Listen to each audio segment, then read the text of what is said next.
Hey, deserving listeners, it's time for me to react to your comments from my video from last week. Let's get to it. Ariella and Binyam. Vanessa says, I don't know. I think what happened in past relationships is honestly nobody's business at all beyond it didn't work out. Unless the mom plans on sleeping with him too. Is she single? Has she cheated? Like, why isn't her past being cross-examined? Yeah, so what you're referring to is when the mom, Ariella's mom, was interrogating, asking Binyam about his past relationship.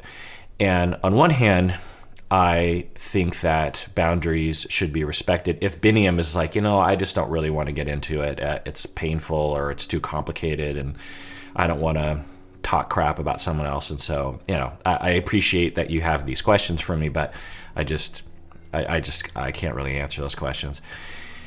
That's one, and that should be respected. Binyam didn't really say anything like that, so who knows? Maybe he didn't feel like he could. I'm sure he didn't feel like he could.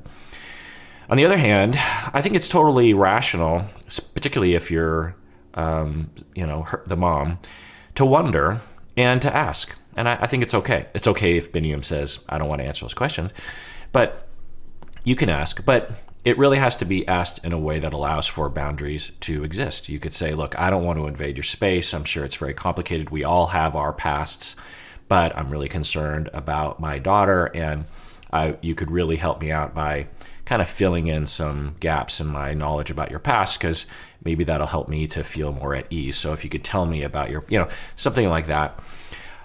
And Binyam, if you have questions about us, then you could ask that as well. This is two ways. That's not often how this show works that we see. It's usually one person defending themselves as a non-green card seeking con artist, and no one in the other direction isn't being questioned, which is problematic. Danielle and Mohammed videos. Kirsten says, funny thing about kissing and weddings. My parents are Americans, and they chose not to kiss at their wedding.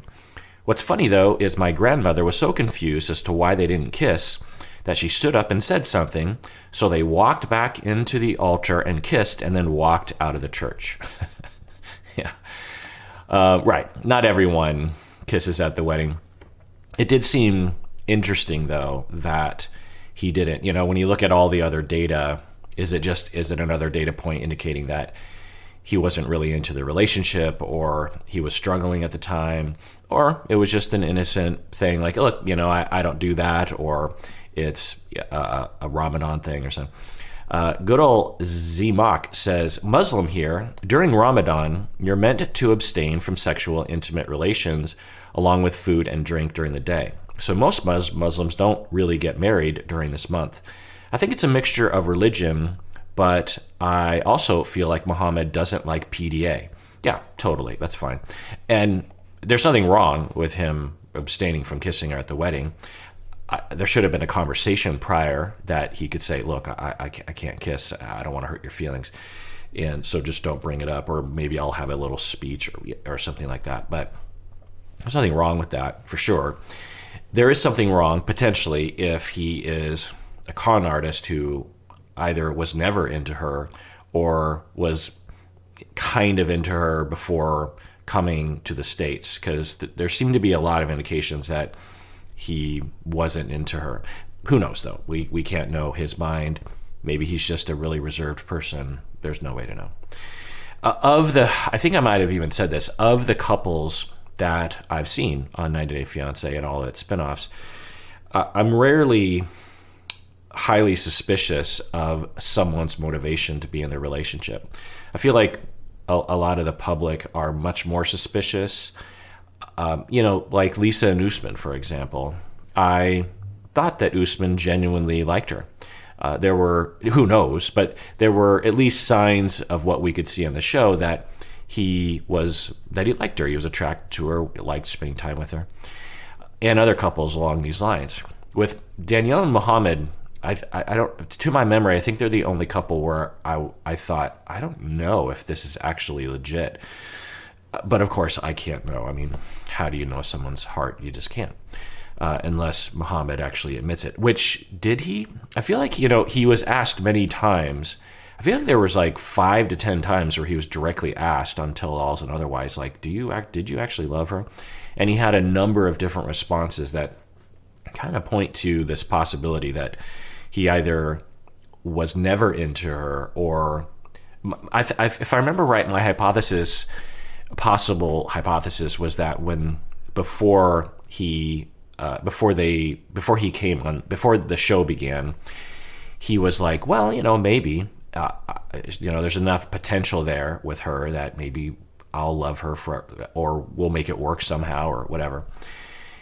And then pretty quickly upon the show beginning or somewhere along the lines, it seemed to me like he was done. He was, no, this is a mistake. But I'd like to stay in the states. So that's what it looked like to me. But of course, I can't know. Stephen and Alina. Helen, I'm a little stuffed up still. I'm still recovering from whatever it was. I had a COVID test and was negative and didn't have any other. I didn't have a fever. I didn't have a cough. I just had this stuffy nose thing. By the way, I got my booster shot today. So go out and get yours, 6 months. And if you qualify as a mental health professional, I qualify. Felt good. Tonight, I'm guessing I'm going to potentially get the chills like I did with the second Pfizer 6 months ago. But anyway, Helen, Stephen Alina says, the running theme with Stephen is that he holds her, Alina, to his vision of Mormon purity standards and doesn't follow them for himself. Yeah, there was a lot of people commenting like this. If that's happening, then sure, that's absolutely a criticism that we could wage against Stephen. I'm just not sure if that's exactly what's happening. I wish I were there to be like, Stephen, when what are you hoping for? What if Alina had sex in the past? What if Alina decides she wants to drink during your relationship? What if Alina decides she never wants to be a Mormon, or she never wants to get baptized in your religion, or whatever it is? How do you feel about that? If he has a total double standard around all that kind of stuff, then yeah, we would be able to say that's a double standard. But I'm just not sure, because there's a possible situation where Stephen is incredibly remorseful. He doesn't seem that way, but there are people who are Mormon or evangelical Christian, fundamentalist, religious in some way, that have made mistakes in the past, and they're highly remorseful about it and have prayed about it or talked to their ministers about it or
aren't black people just stronger than white people? You know, that there's stand-up comics will make jokes about that, perpetuate that stereotype, which is of course not true, right? So yeah, absolutely. That Garcelle probably has been bumping up against that her whole life, and the show is exhibiting that seemingly. Hope says, it's been my experience, especially with white women, that your vulnerability as a black woman is generally ignored or disregarded. The trope of the strong black woman is too well embedded in society. Yeah, it's awful.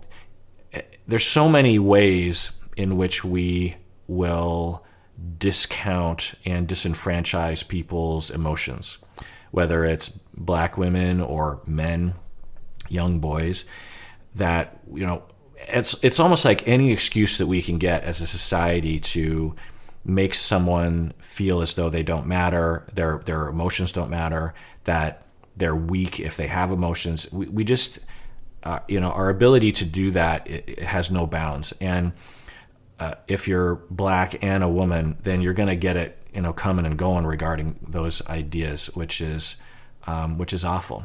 And good on the show, and good on Garcelle, really good on Garcelle for breaking those stereotypes and helping white people, particularly on the show, and those viewers to understand that black women are human beings with emotions, human emotions, and leading the way and saying, and some other people were commenting as well that it gets exhausting as a black woman to have to break down in order for people to know that you have emotions, because Garcelle will say like, hey, I have needs, that kind of, and no one really listens, but then she has to completely break down for anyone to pay attention to her, which is fine. Breaking down is fine. But why does she have to put in so much labor for people to hear her and see her as a human being and pay attention to her? That can be exhausting, as some people were attesting to. Absolutely. All right. Well, everyone out there, that's the end of that. And take care of yourself. And if being healthy means being corny, then be corny, because you deserve it. You really, really do.